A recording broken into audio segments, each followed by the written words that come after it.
The word of the week for MSU football was finish. And Saturday night in Bloomington, Indiana, they certainly did that. I'm Geoff Preston. I'm Bondy. We are here at Memorial Stadium where MSU just finished really putting it on Indiana. They won 56-17, but Robert, a little bit of a interesting way of getting there. It didn't always look so great.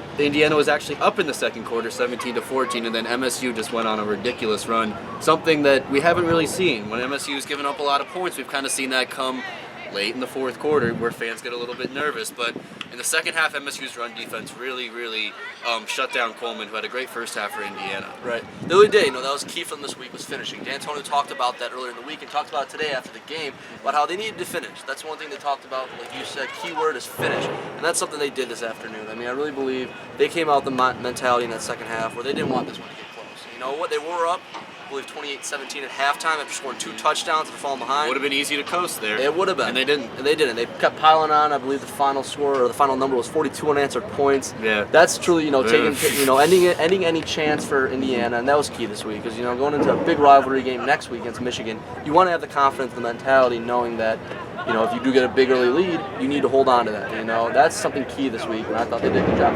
And it wasn't just defensively shutting down Coleman and the Indiana offense. It was also offensively.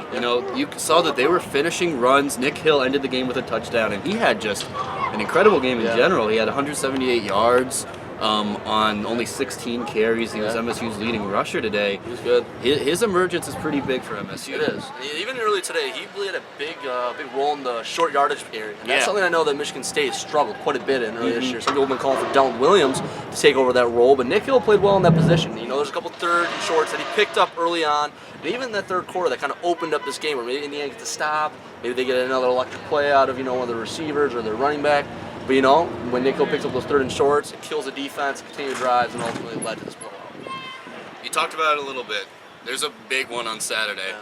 Michigan is coming back to East Lansing, and, we tried for you guys, but couldn't get anybody to say anything about Michigan. They're doing their whole 24-hour rule where they're going to enjoy this one. And they said that they're going to talk to us on Tuesday about Michigan. Obviously, you didn't expect anything for them to say anything. It is Michigan week. Maybe we don't have a 24-hour rule. We can kind of look ahead a little bit. He for Michigan, obviously, let's just put it out there. That's a dumpster fire of a program right now. But it is a rivalry game. You kind of have to throw the records out the window in this game, don't you? You really do, and I think that's something next week, we'll dive a little bit more into. But you're right. I mean, the players are enjoying how they are right now. That's something key. It's a 24-hour rule. They're going to go back and, they're going to correct their mistakes they did leave behind. That's something key for this program. That's key for the team, looking forward, building off this win, and look at the bigger picture where, yes, they have Michigan next, but the bigger picture beyond that is, Big Ten championship and a college football playoff. So get out there and guard Sparty. We are going to be back with you a little bit later in the week to preview the big game against Michigan. Until then, that's all from Bloomington. I'm Geoff Preston. I'm Bondy. We'll see you later in the week.